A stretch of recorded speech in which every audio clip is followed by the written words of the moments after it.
Welcome to Twin. I'm your host Joe Chapin. Today we'll be talking about what the Detroit Lions coaching staff has, they said to Colton Pouncy, which I will read you some excerpts from it, which it's honestly it was really just intriguing to listen to and intriguing to watch. So look, we all know that every player in the NFL has things they need to get fixed, okay? And these coaches in the NFL, they're always looking at how to get their players better. So when I read you these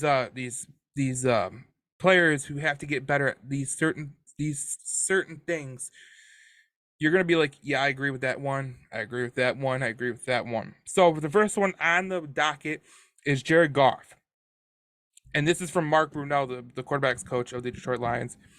It's decision making consistency. Lions quarterback coach Mark Brunell said consistency. What did he? What did he? What he did well last year was his decision making in that stretch that he made. He was just taking care of the ball, being smart with the football. So continuing that's on the top of the list. I think he'll do that. Obviously, we know turnovers are inevitable, they happen all the time.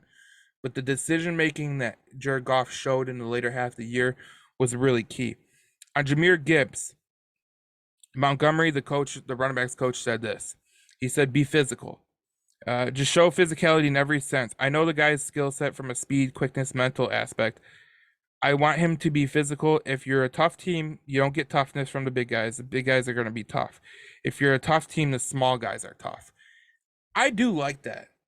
Montgomery is a new coach. He came in for Deuce Staley. Deuce Staley left for Carolina because he had a family issue, and I just love the way he worded that. Obviously, we know Jahmyr Gibbs' game. He's a speedy guy. Has physical. He's not a physical runner.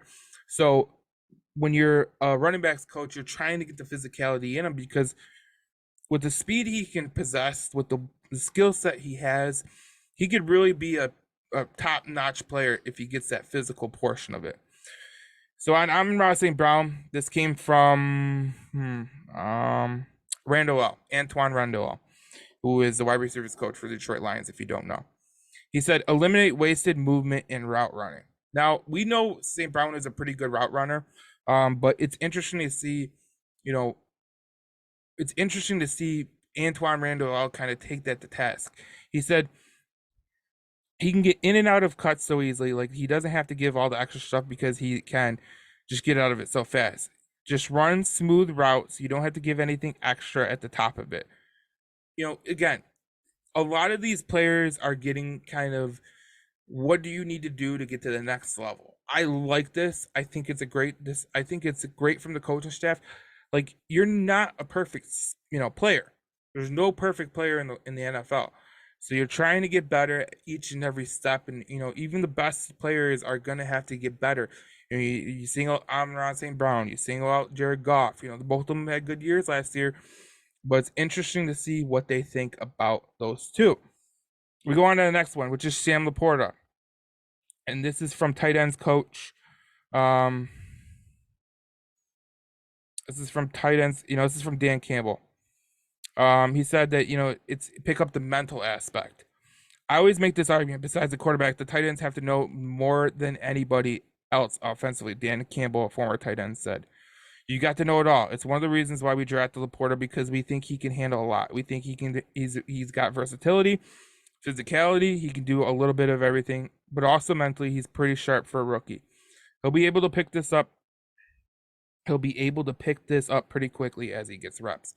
Again, they're not singling out Sam Porter. They're just saying this is something he needs to get it fixed because he's a great player, and he this is the one thing that he needs to get fixed. So that is interesting. So Aiden Hutchinson is up next, and this is from the defensive line coach John Scott Jr. It's learn from year one experience, and John Scott said this. Going through that year that Aiden had last year, he did he did some great things well. There's always things that you can tweak and add to your game to take it to the next level. Having the opportunity to see yourself on tape, doing it amongst the best, and then analyzing things that can improve upon is only going to make you an even better player. Every coach that we've named so far in this video Again, this is from Colton Pouncey of The Athletic, and I'll leave this article below so you can read it verbatim because it's a fascinating article, and I hope to get Colton Pouncey on the podcast soon. But every one of these guys has said the same thing. You have to get better. You're never at your best. You have to get better. Single out Aiden, single out St. Brown, single out Jared Goff, and then the next one is Jack Campbell. And this is from Kelvin Shepard, who we know is probably going to be a head coach in the near future. He said, let the game come to him. Like any young player, he's smart enough, I think, to understand what's going on, but he's not processing it fast enough because he's young, said Dan Campbell. It gets to him fast. The speed of the game different, and that will come. Listen, I said this in the last video. A lot of people are worried about Jack Campbell. I'm not. I think Jack Campbell is doing a fantastic job. He doesn't have to start week one. When you hear about Derek Barnes doing good in OTAs, you have Alex Anzalone, you have Malcolm Rodriguez. He doesn't have to start week one. I think that's the most important thing. You just want to get him, you want to let the game come to him instead of forcing him out there and him making mistakes out in the game. The next is Kerby Joseph, this is going to be an interesting one because I think this one kind of is a little bit kind of, I didn't expect this one. It's Kerby Joseph, and it says play within structure without sacrificing playmaking ability. This is from Dan Campbell. He says, we see the plays he's capable of, and now it is just becoming consistent over and over. Here's the thing, a little bit with Kerby, because he's instinctive, he's a good athlete, he's rangy. There are times where he could veer off a little bit and maybe go out of the wheelhouse of what you want. Just a little bit, but that is a part of being a young player and has some ability and is learning to grow. So look, you look throughout all of those what the coaches are saying about the players. The Detroit Lions are in a good spot because these players are going to get better.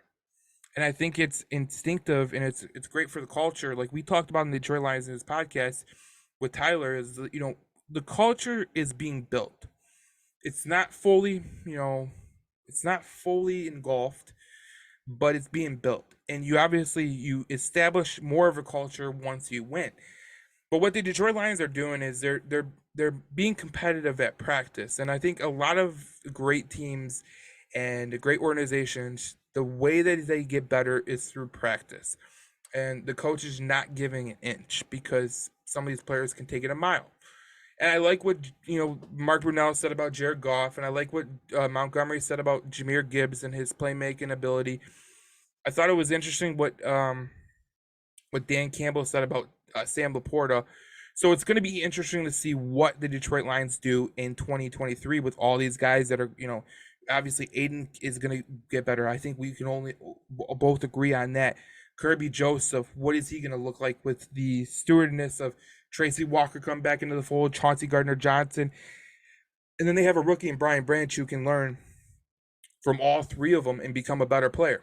You got guys all over the roster that they're just making each other better because they're going against better talent. And I think that's the one thing that you kind of get ingrained into your brain is that the Detroit Lions, what they're doing with the roster and what they've built so far, you're looking at this team and you're going, wow, they could do some great things, especially when you think about Aiden Hutchinson going up against Penei Sewell, Ali McNeil going against Frank Ragnow.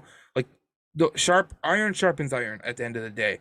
And what these guys are doing is they're practicing against each other and they're learning off each other. And it's going to be great to see what they do in about 77 days or so. I think it's 78 days when I record this video, but it was an interesting article from the Athletic, and Colton Pouncey, he's a hell of a writer. I love Colton Pouncey. I remember when he was on the Michigan State beat, he was just a fantastic author and writer and journalist, and he's a man of integrity.